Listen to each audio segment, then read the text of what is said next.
Ready? 3, 2, 1, start. Indian airlines के विमान चालक करीब 2 महीनों से आंदोलन कर रहे हैं, इसके कारण देश में पहले से अव्यवस्थित विमान सेवा और अधिक गड़बड़ा गई है। एयरलाइंस के प्रबंधकों और आंदोलनकारी विमान चालकों के बीच समझौता वार्ता टूट चुकी है। उनकी प्रमुख मांगों में से केवल एक ही मांग ऐसी है जिस पर तत्काल ध्यान दिए जाने की आवश्यकता है, जो हवाई अड्डों के रखरखाव से संबंधित है। देश में कई हवाई अड्डे ऐसे हैं जिनमें सुरक्षा की माकूल व्यवस्था नहीं है। इन्हें सुधारना निसंदेह अत्यंत आवश्यक है। इसके अलावा अन्य मांगे वेतन और भत्तों में वृद्धि से संबंधित है।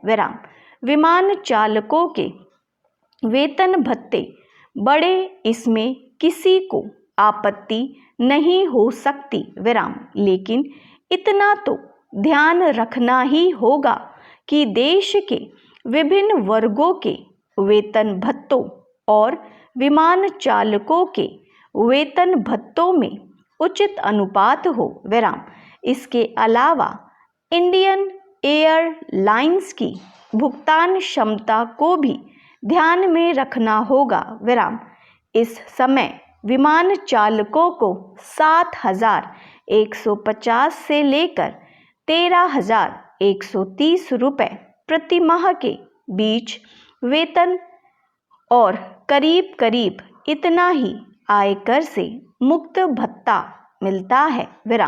देश की वर्तमान स्थिति को देखते हुए उनकी वेतन भत्तों में वृद्धि की मांग किसी भी मानदंड से वाजिब नहीं है। कोई भी सरकार या प्रतिष्ठान वेतन भत्तों में एक सीमा से अधिक विषमता को कैसे सहन कर सकता है। पैराचेन लोकसभा में विगत सोमवार को केंद्रीय नागरिक और उड्डयन मंत्री ने प्रश्नकाल के दौरान विमान चालकों के रवैये पर खेद व्यक्त किया और यह कहा कि वे अधिक वेतन भत्तों की मांग कैसे कर सकते हैं, जबकि गैर सरकारी विमान कंपनियों के चालकों के मुकाबले उन्हें अधिक वेतन मिलता है और आधी उड़ानें भरनी पड़ती है। एयरलाइंस को पिछले वर्ष 210 करोड़ रुपए का घाटा हुआ था और यह उम्मीद की जा रही थी कि चालू वर्ष में यह घाटा कम हो सकेगा।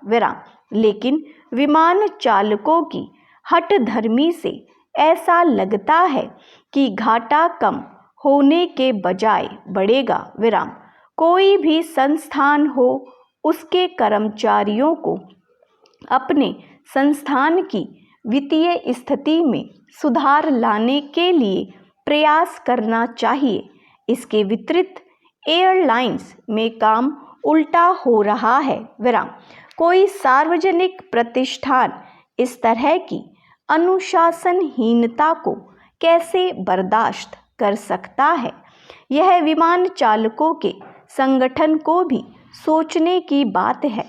विमान चालकों ने अपने रवैये की वजह से प्रबंधकों को कड़ी कार्यवाही करने के लिए मजबूर कर दिया है। विमान सेवा संचालित करने वाले विमान चालकों में कुशलता के साथ साथ अनुशासन भी आवश्यक है। यह खेद की बात है कि विमान चालक प्रबंधक के साथ अपने संघर्ष का खामियाजा यात्रियों को उठाने के लिए मजबूर करे। लोकसभा में यह बताया कि कई बार सारे यात्रियों के विमान पर सवार होने के बाद चालक अचानक विमान उड़ाने से मना कर देता है। विराम। ऐसी अनुशासनहीनता को कोई भी प्रबंधक कब तक बर्दाश्त कर सकता है और उसे ऐसा क्यों करना चाहिए? विराम। Para change. जम्मू कश्मीर की तथाकथित डेमोक्रेटिक एयरलाइंस ने आज फिर वास्तविक नियंत्रण रेखा को पार करके भारतीय सीमा में घुसने की चेतावनी दी है। विराम। एयरलाइंस के इस दुस्साहस से तथाकथित आज़ाद कश्मीर के उग्रवादी तो भारतीय रक्षा पंक्ति को तोड़कर भारतीय सीमा में प्रवेश तो नहीं कर पाएंगे, यह तो निश्चित है, लेकिन इस तरह की कार्यवाही से वे कुछ गलत न कर दे। विराम। ऐसा करना उनके लिए अनुचित नहीं होगा। वह भारत और पाकिस्तान के बिगड़े संबंधों को और बिगाड़ने में अवश्य कामयाब होंगे। विराम। यह दुखद बात है कि पाकिस्तान के प्रधानमंत्री और उनकी सरकार इस मुद्दे पर अपना दृष्टिकोण ऐन मौके तक स्पष्ट नहीं कर पाई है। विराम। इस्लामाबाद से जो भी समाचार मिल रहे हैं उनमें जबरदस्त विरोधाभास है। विराम। यदि पाकिस्तान के शासक और तथाकथित आज़ाद कश्मीर के राजनीतिक दलों और उनके नेताओं ने इस अवैध घुसपैठ और भारत के आंतरिक मामलों में दखल अंदाजी के परिणाम को नहीं समझा तो इसकी जिम्मेदारी उनकी होगी। विराम। भारत को हर हालत में इस दुस्साहसपूर्ण कार्यवाही को तो रोकना ही पड़ेगा और आज उसकी पूरी तैयारी है। विराम। भारत के प्रति रक्षा मंत्री ने हाल ही में कहा है कि पाक अधिकृत कश्मीर के नेताओं की वास्तविक नियंत्रण रेखा पार करने की किसी भी कोशिश को भारत नाकाम कर देगा। विराम। उन्होंने यह भी चेतावनी दी है कि सीमा को पार करने का कोई भी प्रयास सीमा का उल्लंघन माना जाएगा। विराम। सीमा उल्लंघन के क्या परिणाम हो सकते हैं, यह तो पाकिस्तान को समझ ही लेना चाहिए। विराम। पैराचेन। इस्लामाबाद स्थित भारतीय उच्चायुक्त ने पाकिस्तान सरकार को यह बता दिया है कि नियंत्रण रेखा पार करने के दुस्साहसपूर्ण कार्यवाही के क्या परिणाम हो सकते हैं। विराम। इस सब के बावजूद पाकिस्तान सरकार ने अपना दृष्टिकोण स्पष्ट नहीं किया, जबकि सीमा पार करने की तारीख एकदम नज़दीक है।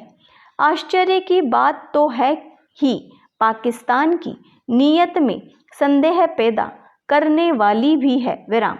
उग्रवादियों ने सीमा पार करने की जो तारीख निश्चित की है उससे लगता है कि वे दोनों देशों के बीच अनावश्यक तनाव पैदा करना चाहते हैं। विराम। आखिर उन्होंने दिवाली के एक दिन की तारीख क्यों चुनी? उनको शायद यह गलतफहमी हो कि दिवाली के त्यौहार पर गड़बड़ी फैलाने से उनको कुछ लाभ हो सकता है, लेकिन यह मानना उनकी भूल होगी कि पाकिस्तान के उग्रवादी इस स्थिति का कोई लाभ उठा सकेंगे। विराम। पाकिस्तान को यह ध्यान में रखना चाहिए कि इस तरह की अमैत्रीपूर्ण और दुस्साहस की कार्यवाही से कोई लाभ होने वाला नहीं है। विराम। इसका नतीजा तो अनावश्यक खून खराबा ही हो सकता है। विराम। पाकिस्तान कश्मीर समस्या को सुलझाने के लिए राजनीतिक इच्छा जगाने के बजाय अपनी जनता में भारत के प्रति घृणा फैलाने का काम करता रहा है। विराम।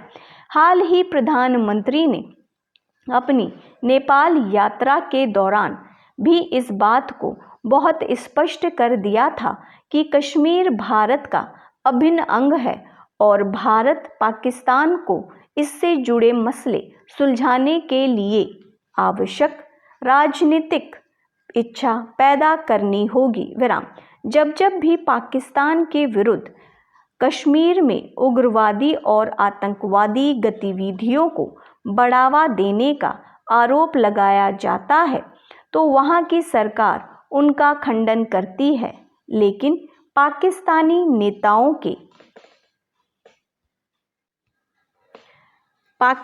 नेताओं के बयान और भाषण ठीक उसके विपरीत होते हैं। विराम। उनकी वाणी और आचरण में भारी अंतर होता है। स्टॉप।